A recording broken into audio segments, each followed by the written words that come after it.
I think, there's this thing of when one starts off in creativity a little, there's this thought, oh, wow, great, now I'll get into creativity. That'll be great. That'll be fun.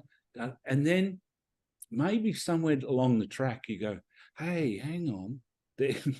There's other things in operation here. And, like, I remember having a dream once when we're riding, and there was a woman behind me, and she was like a giant. When I looked behind, she was like huge and like a giant, and she had her hand on.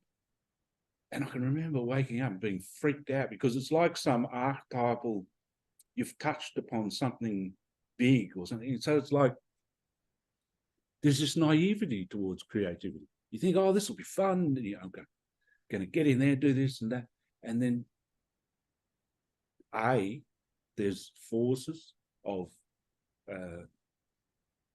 they're strong forces maybe, aren't they? And then B, there's that kind of how you have to break down. Like, it's not just the will. Like, maybe out there in the normal world, there's this thing of, oh, well, you have an aim and you have an object and you just, bang, go and create something. But it's like you have to keep on breaking down and building up and breaking down and building up. I mean, it's not for the faint-hearted in one way. No, it is not at all. And that is, part of that Dionysian energy again. And I am also reminded, when you are describing that dream and this larger force, of the poet Stanley Kunitz, who was, but his words still live. He's no longer living. Such an amazing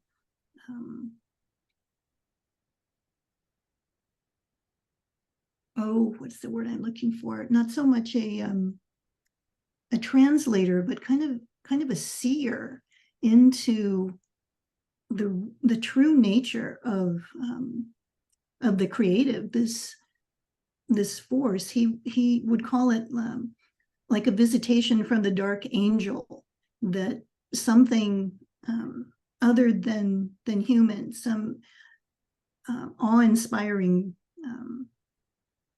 energy, a cloud, he would describe it as a cloud sometimes, would approach him, and it would be as amazing and ecstatic as it would be terrifying for him. And he knew that he would need to submit himself to that greater power. And Jung talks about the artist, the creative person, as submitting to a quote unquote alien will. In one of those wonderful essays in The Spirit and Man, Art, and Literature, his collected works, volume 15, those two great iconic essays.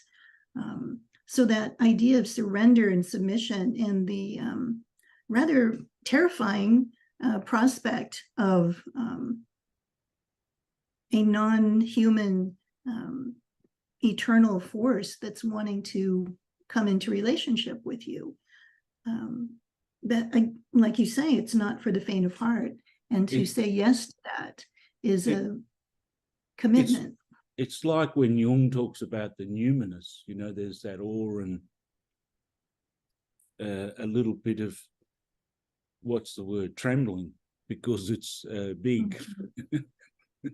Like, we think the numinous is a good, a great thing, but it's also got that little bit of trembling, and maybe creativity in that way is kind of like a numinosum or something, or however you say that word, I don't know. Yeah, it's coming into relationship with what you're getting at, what Campbell called the mysterium tremendum et fascinas. It's that great mystery that is that arrests us. One of his great phrases talking about what moves us is aesthetic arrest, that we can be just stopped in our tracks and arrested by the magnificence and overpowering nature of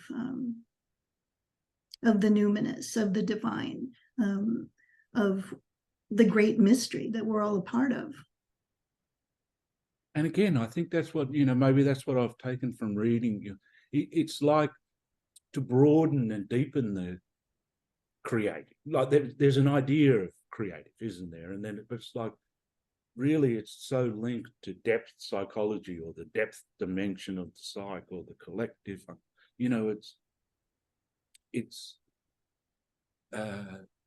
You can't really talk about creativity without talking about the soul and these dimensions, can you?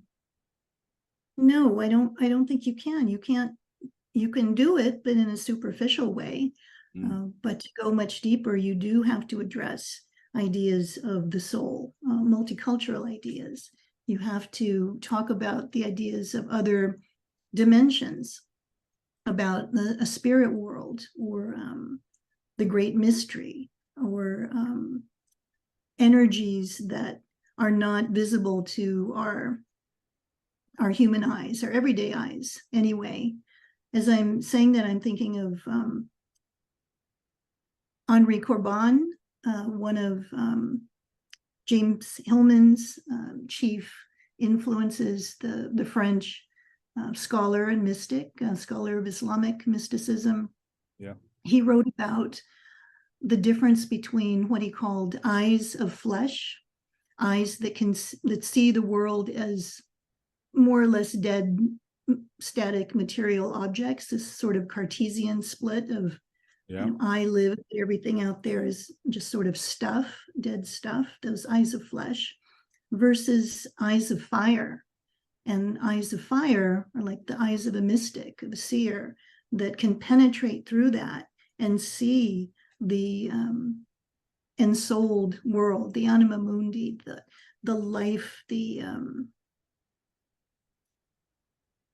this interconnected matrix of energies that, of course, we are a part of. We're not just a neutral observer. So these two kinds of vision, the eyes of flesh and the eyes of fire,